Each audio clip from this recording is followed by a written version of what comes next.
Kopi antik inspire.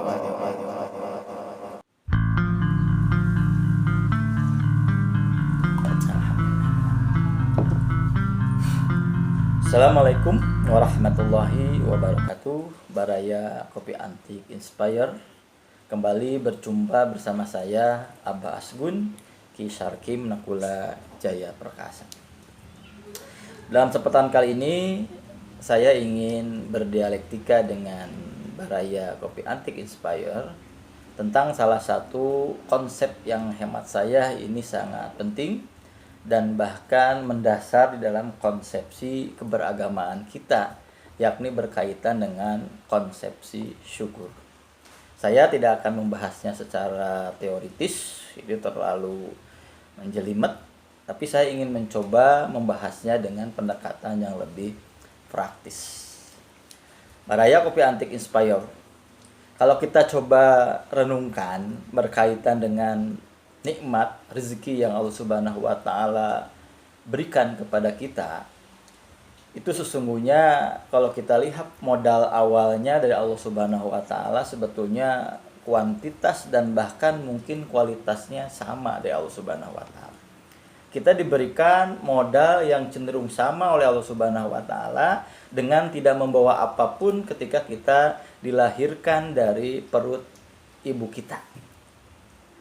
Inilah saya melihatnya, ini yang diungkapkan misalnya dalam salah satu ayat Al-Quran, Inna hadaina hussabila imma syakirau wa imma kapuro. Sungguhnya kami ini sudah menghidayahkan, sudah memberikan jalan yang terbaik dengan memberikan modal yang terbaik juga. Salah satu yang paling besar modalnya itu berupa al-fu'ada, diberikan kita akal pikiran dan akal hati untuk bisa dikembangkan agar itu bisa berkembang menjadi kenikmatan-kenikmatan yang sangat luar biasa. Tapi dalam kenyataannya ternyata imma syakiro wa imma kafuro. Ada di antara kita yang justru mengambil jalan kufur, tapi juga banyak di antaranya mengambil jalan syukur. Ada yang syukur kemudian mengembangkan anugerah modal yang tadi, kemudian dia bersyukur. Ada juga yang kemudian mengembangkan jalannya yang lain, yakni jalan yang bersifat kufur. Tapi kalau kita coba runut ayat-ayat Al-Quran, ternyata yang paling banyak di ujung itu adalah justru orang-orang yang tidak bersyukur pada Allah Subhanahu wa taala. Wa qalilum min ibadiyasy syakur, kata Allah Subhanahu wa taala. Hanya sedikit orang yang mau dan berikhtiar mengembangkan syukur kepada Allah Subhanahu wa taala. Artinya ternyata banyak di antara kita yang justru mengambil jalan kufur terhadap segala kenikmatan yang telah diberikan oleh Allah Subhanahu wa taala tersebut. Pertanyaannya adalah, kenapa ini bisa terjadi? Kalau kita coba renungkan, bisa jadi ini berawal dari salah persepsi berkaitan dengan persoalan rezeki itu sendiri. Banyak di antara kita yang mempersepsikan rezeki itu secara sempit. Ketika kita hanya menyebutkan bahwa yang namanya rezeki itu bersifat materialistis, sehingga kemudian kita tidak menerima atau menafikan, menganggap tidak ada kenikmatan-kenikmatan anugerah rezeki Allah Subhanahu wa taala yang berbentuk lain yang diberikan kepada kita. Sehingga kemudian muncullah yang disebut dengan menutupi terhadap hal-hal yang anugerah-anugerah yang Allah Subhanahu wa taala berikan di dalam bentuk yang lain.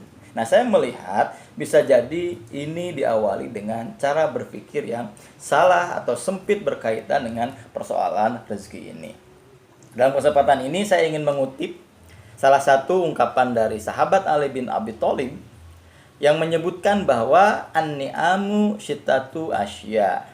Kalau kita ingin kaya dengan rasa syukur pada Allah Subhanahu wa taala, kembangkan bahwa yang namanya nikmat itu bentuknya bukan hanya bersifat materi, bentuknya bukan hanya satu, tapi bentuknya ada 6. Dari mulai nikmat yang paling besar sampai nikmat yang paling terkecil. Sebab biasanya di dalam bahasa apapun termasuk bahasa Arab, penyebutan nomor 1 itu memiliki nilai penting dibandingkan dengan penyebutan yang terakhir. Nah, sahabat Ali bin Abi Thalib menyebutkan, nikmat yang pertama itu disebutnya itu sebagai nikmat ketika kita dianugerahkan agama Islam. Ini yang disebut dengan nikmul Islam. Ketika kita dianugerahkan kenikmatan beragama Islam. Kemudian yang kedua ada yang disebut dengan nikmul Quran. Kita juga diberikan di samping berkaitan dengan nilai-nilai ajaran yang bersifat agamis dari agama Islam ini. Kemudian juga ternyata kita diberikan referensinya, yakni berkaitan dengan diturunkannya kenikmatan terbesar yang kedua, yakni diturunkannya ayat-ayat Al-Quran yang menjadi referensi konseptual berkaitan dengan nilai-nilai ajaran itu.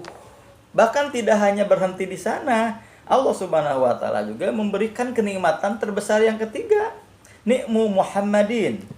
Bukan hanya sekedar nilai ajaran, bukan hanya sekedar referensi, tapi juga diberikan prakteknya dalam kehidupan yang nyata. Kita diutus atau diberikan utusan berupa sosok Nabi Muhammad SAW. Ini kenikmatan yang sangat luar biasa. Contohnya nyata ada dalam kehidupan dan tidak ada seorang pun yang merugikan yang menafikan berkaitan dengan kehebatan sosok Nabi Muhammad ini. Banyak riset, banyak penelitian berkaitan dengan kehebatan Nabi Muhammad ini. Salah satunya adalah karena memang Nabi Muhammad ini diutus oleh Allah Subhanahu wa Ta'ala untuk salah satunya sebagai contoh suri tauladan, role model untuk kita sekali. Ini kenikmatan yang sangat luar biasa. Kemudian yang ketiga, yang keempat yang sering kita lupakan juga, ada yang disebut dengan nikmat sehat walafiat, juga menjadi bagian dari kenikmatan yang sangat luar biasa. Sering kita menafikan itu karena kita salah atau sempit memaknai yang namanya rezeki itu uang. Rezeki itu berbentuk materi, padahal sehat walafiat juga luar biasa. Ini bagian dari kenikmatan yang sering kita lupakan. Nah, yang kelima ada yang disebut dengan asyatru. Ditutupinya aib-aib perbuatan jelek kita oleh Allah Subhanahu wa Ta'ala. Bagi sahabat Ali bin Abi Thalib, ini kenikmatan yang sangat luar biasa juga. Kenapa? Allah masih memberikan kesempatan kita untuk sadar, yang pada akhirnya berbalik pikir, yang pada akhirnya kemudian berubah ke jalan yang diridhoi oleh Allah Subhanahu wa Ta'ala. Banyak di antara sahabat kita yang aibnya sengaja dibuka Allah Subhanahu wa Ta'ala dan lain sebagainya. Kita alhamdulillah disyukur tidak ada seseorang pun yang tidak memiliki aib, dan aib kita itu oleh Allah Subhanahu wa Ta'ala. Ini bagian dari kenikmatan, kata sahabat Ali bin Abi Thalib. Nah, baru kemudian yang keenam, yang terakhir, menyebutnya Ali bin Abi Thalib ini al-ghani aninas. Ketika kita merasa kaya dari orang lain, inilah kenikmatan yang sering kita persepsikan secara salah. Ini hanya bagian terkecil dari nikmat yang Allah Subhanahu wa Ta'ala berikan kepada kita, yakni berupa nikmat materi. Ketika kita punya uang yang banyak, tentu kebutuhan kita terhadap orang lain agak sedikit berbeda. Kita tidak terlalu menganggap butuh pada orang lain, makanya disebutnya itu al-ghani aninas. Ini bagian dari kenikmatan yang nomor 6, kata sahabat Ali bin Abi Thalib. Nah, kesalahan kita mempersepsikan nikmat ini karena kita cenderung menganggap nikmat itu modelnya cuma satu, padahal ternyata modelnya itu ada 6, bahkan berkaitan dengan Islam, berkaitan dengan Al-Quran, berkaitan dengan Nabi Muhammad, berkaitan dengan sehat walafiat, berkaitan dengan asyatru. Ini sesungguhnya adalah nikmat yang sangat luar biasa sekali yang Allah Subhanahu wa Ta'ala berikan kepada kita, tapi cenderung kita menafikannya karena kesalahan berpikir kita yang sempit mendefinisikan berkaitan dengan persoalan nikmat. Ini yang pertama, ada kesalahan berpikir, kita terlalu sempit menyempitkan persoalan rezeki. Nikmat ini hanya pada hal-hal yang bersifat materialistik, padahal kita itu bukan makhluk materialistik semata, tapi juga kita ini adalah makhluk yang bersifat psikis.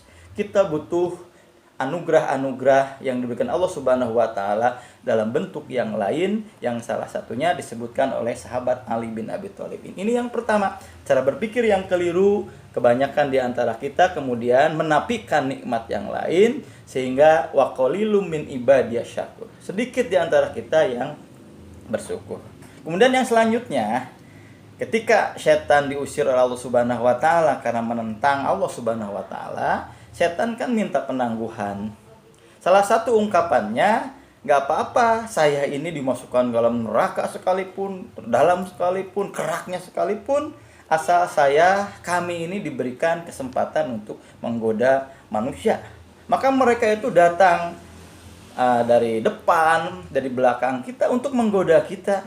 Kemudian juga datang dari pinggir kanan, pinggir kiri, dari atas, dari bawah. Semata-mata apa? Salah satunya adalah agar menjadikan umat Nabi Muhammad, umat manusia ini menjadi kelompok yang tidak bersyukur pada Allah Subhanahu wa taala. Jadi ada dua. Satu sisi berasal dari diri kita yang sangat sempit mempersepsikan persoalan nikmat Allah Subhanahu wa taala. Yang kedua, ada dorongan dari setan juga agar kita ini tidak menjadi orang-orang yang bersyukur. Nah, makanya wajar kalau suatu waktu ketika Rasulullah SAW sering melakukan peribadahan, ibadah, sholat dan seterusnya pada Allah Subhanahu wa taala melebihi dari sahabat-sahabat yang lain. Sampai suatu waktu Rasulullah sering terlihat oleh para sahabat melakukan sholat lail, sholat tahajud pada waktu malam, bahkan sampai berlama-lama, bahkan sampai kakinya bengkak-bengkak. Sehingga kemudian ditanya oleh para sahabat, engkau ini salah seorang yang sudah dijamin masuk surga. Engkau ini orang yang sangat terbaik, mulia dan lain sebagainya, tentu akan dimudahkan oleh Allah Subhanahu wa taala. Tapi ternyata jawaban Rasulullah sederhana. Tidak bolehkah saya ini menjadi bagian dari kelompok orang-orang yang bersyukur?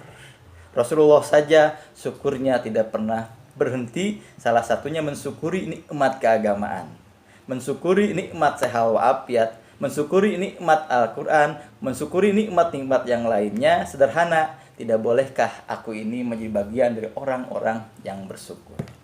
Ini salah satu di antara hal yang terpenting, tapi sering kita lupakan dalam kehidupan kita sehari-hari. Sehingga kadang-kadang karena terlupakan, akhirnya kemudian kita sadar tidak sadar menjadi bagian dari cara berpikir kita, yang pada akhirnya kemudian kita seringkali suudzon pada Allah Subhanahu wa taala. Padahal nikmat itu ada dalam diri kita, nyata dalam diri kita, diberikan, dianugerahkan kepada kita, tapi karena kita salah mempersepsikan nikmat itu secara sempit, akhirnya seolah-olah kita tidak diberikan kenikmatan yang luar biasa dari Allah Subhanahu wa taala. Ini barangkali Baraya Kopi Antik Inspire untuk kesempatan dialektika pada kesempatan kali ini.